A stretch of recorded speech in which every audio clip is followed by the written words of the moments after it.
Hello, everyone. This is Pierre here, just showing you a quick video on how to import outcomes into your Canvas courses so we can do this assessment. So let me share my screen here real quick. Here we have my English 101 course, and this is, of course, going to be the English 101 outcomes that we're going to use.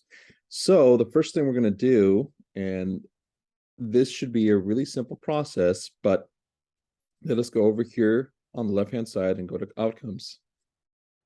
From there, we're going to just click the Find button.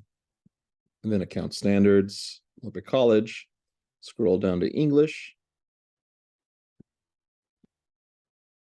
And there we can see our outcomes. And there's going to be more than just English 101. Don't worry about that. We're just going to use the English 101 outcomes, and we're not going to use all 7. There are 7 outcomes, but we're only going to use 3 of them. That would be these 3 right here. And this should be 3, 4, and 7. So these are the ones that we decided to use from our last spring quarter core meeting. And we decided to use these 3 because they're going to work well together for assessing this first go around of our outcomes. So we'll go here. We're going to add, like I said, 3.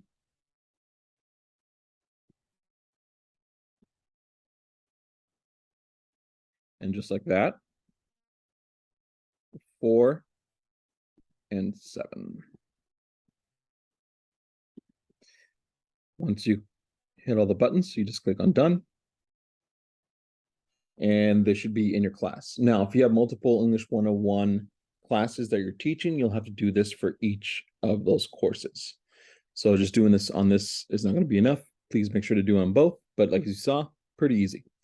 Once that's done, all you have to do now is just put those outcomes into a rubric in your classes for a particular assignment. Now, for this assessment, there's only one assignment we want you to use, and that would be whatever final project you have for your papers. Excuse me. So for me, I use a portfolio system. As such, I have a final portfolio. Whatever you may have, maybe you have a final paper, a final assignment, whatever. That's the one you're going to want to use for this assessment. We don't want to do multiple assignments, as that might skew the data. We just want to make sure to be able to assess how well these outcomes were presented in your students once they're done with your course. And the best way to do that is to use whatever final major assignment you have. So I have an English 101 portfolio. That's what I would use. So for me, I'm going to put the outcomes into this assignment. So when I score it, I'll also score them on whatever outcomes we have.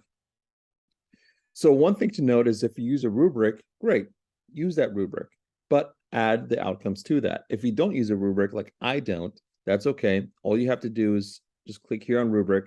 As you can see, I don't really have anything here, so I'm just going to use rubric. Maybe I'll use assessment rubric here. Maybe I'll type that in here. Doesn't really matter.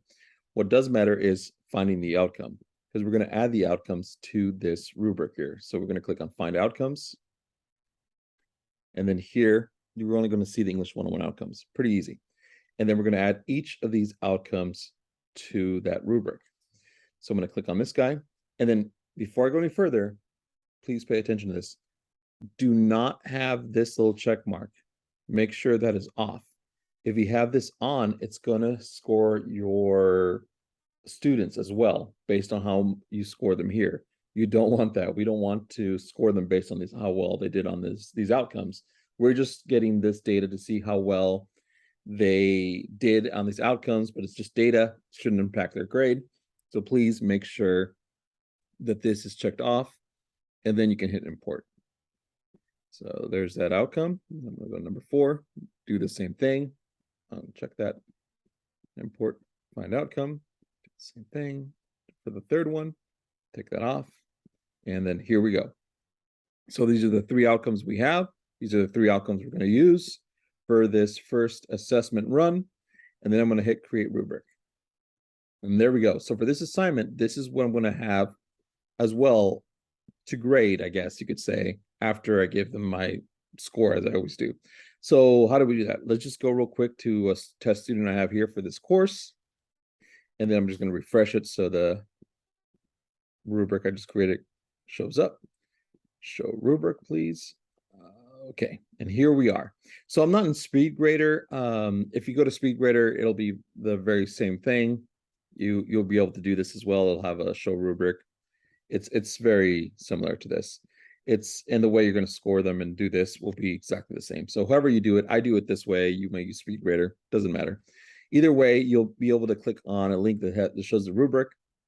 And again, if you have your own rubric, great, use that. Just add these outcomes. If you don't, also fine. Like I don't, I just made a quick rubric. And the important thing, of course, is to just score your outcomes here based on how well they did on their final assignment. And again, just the final assignment. So if you need a quick reminder, you can just click on the link here. It tells you what they are. Then just give them the score, whatever that may be, right? And then after that's done, save comment, bam, that's it. You're done. It's super easy. And you only have to do this once for each of your students, of course, but that's it. You don't have to do it for each assignment, just for this final paper. So please, if you're able to, do participate in this. It'll be a great help. We want to get as many people as possible. But that's it. There's nothing else. If you have any questions, concerns, or if you need help, please let me know. Otherwise, thanks for watching.